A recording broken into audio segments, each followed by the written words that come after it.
Assalomu alaykum, hurmatli yurtdoshlar, biz ishqibozlari, biznes boshlamaydigan aka-ukalarimiz. Xo'p, kim nima biznes qilaman deb o'ylanib turgan holatda 2026-yil yilimizga Yazavlog istamal bizneslarimiz, ya'niki g'ishtlarni ishlab chiqarish. Bugun Qashqadaryo Yakkabog' tumaniga o'rnatgan kelganmiz, xudo xolasa, Sobitjon akamizga. Akamiz Koreyada turib zakasiga plus 998-9370-54584 plus 998-9375-06363 plus 998917616464. Shunday. Ishlab bitta chiqarib ko'rdik. Yaxshi. Xudo xolasa yoqdimi aka? Yoqdi. Ishlarimizdan mamnunsiz. Shunday. Kamchilik joyi yo'q. Yo'q, kamchilik yo'q. Birta nuqsoni kamchiligi bo'lsa-ku, bemalol allaqayga chiqaverasiz. Xudo xolasa qo'ldan kelgancha bartaraf qilib chiqaryapsizlar. Ishlarga omad, charchamayman. 2026-23 yanvarda Xudo xolasa qo'l avtomat 10 ta qolgan lingamiz o'rnatib ishga tushirib tayyor qildik. Xudo xolasa bu yerda mana 2 tonnalik shablon bo'chkasi, nasoslari, tentlari hamma birgalikda bo'ladi. Hozir nasoslarni yig'ishtirib olib qo'yilgan, ko'rib holatda bo'ladi. Bu yoqda mana mishalkamiz. 380 ga bemalol ishlaydigan mishalkalarimiz bor holata. Kranlarimiz yaxshi kranlardan bo'ladi. Xo'p. Qo'l avtomat deganda nima tushunadi? Shu mishalkadan bitta 2 tonnalik yo'l kurs, mana bunaqa relsli yuradigan qoliplarimiz. Relsli yuradigan qoliplarimiz. Ha? Yaqinlashtirib ko'rsatsangiz, avtomatni reskamiz kiradi. Endi qolip qanaqa qilib abutamiz degan savollar bo'lib qoladi ko'pchilikda. Qolip qanaqa qilib abutamiz degan savollarni tayyor o'zi kelishkalari bor. Kelishkalari hozir mana bunaqa kelishkalarimiz yordam beradi. Qoliplar qo'l avtomatdan ko'tarib o'tiladi.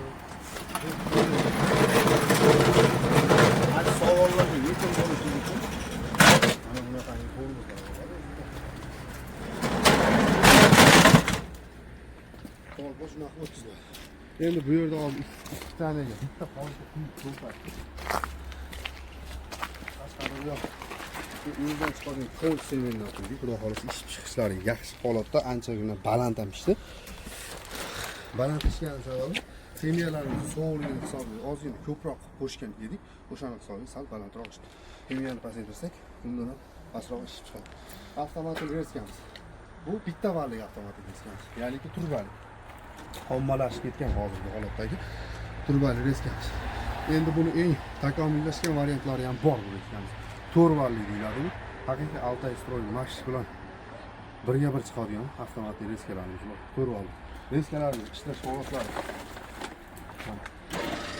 umuman shu yo'q bo'lsa, chiqishlar bor.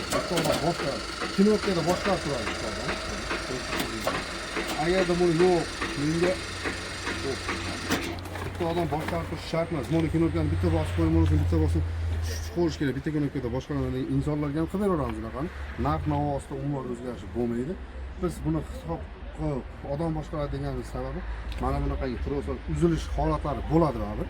Temir narsa boshqa narsa yarmiga yetgan tros uzilib ketadigan bo'lsa, xo'p, chiqadigan narsa reskamiz обязательно tushib ketaveradi baribir. Mana shu narsani kesib tushib ketaveradi. Tros uzilib ketsa to'xtash holati bo'lmaydi. Hech qaysi reskalarda unaqa bo'lmaydi. Xo'p, buni kinokada odam boshqarishning hisobiga tushib ketganda agar tros uzilib ketadigan bo'lsa, xohlagan joydan to'xtatib, yana tepaga ko'tarib, trosni ulatib, yana boshqa tepaga holati bo'ladi. Xo'p, avtomatik bitta knopkada boshqariladigan unaqa bo'lmaydi. Tros uzilib ketsa ham avtomatik mana shu yerda bitta knopkasi bor. Shu knopkaga tushgunicha shu reska pastga tushib ketaveradi. Xo'p, bu komplektimiz $6000 ustunovka qilib berdik hozir. Komplektimiz ichida avtomatik reskamiz 1 vallik ko'rsatib o'tish mumkin. Xo'p, mana bunaqangi qoliplarimizdan 10 dona. Qoliplarimiz yamalmaydi, boshqa qilinmaydi, zamaska qilinmaydi. Hamma yerda joy-joyida qolip. Stenasiya profillari, disklari zo'r holatda bo'ladi. 10 ta bunaqangi holatimiz, bunaqangi ruchnoy reskamiz va ruchnoy arras qo'shilgan mishalka, 2 tonnalik kompus, bitta nasos, kranlar bilan birgalikda $6000 olib kelib ustoz ketdi. Akalarimizdan nima ketdi? Beton ketdi, ugonlik olib berishdi relsga. To'qishlarni o'zimiz kelib ustoz to'qidik. Kimga shunaqangi xizmatlar kerak bo'ladigan bo'lsa 93 kodi bilan 750 63 telefon raqamlariga 91 kodi bilan 761 64 64 telefon raqamlariga. Ya'niki 93 kodi bilan 705 45 84 telefon raqamlariga siz o'qirishingiz mumkin. Mana shu nomerlar pastdan ishlab turadi xolos.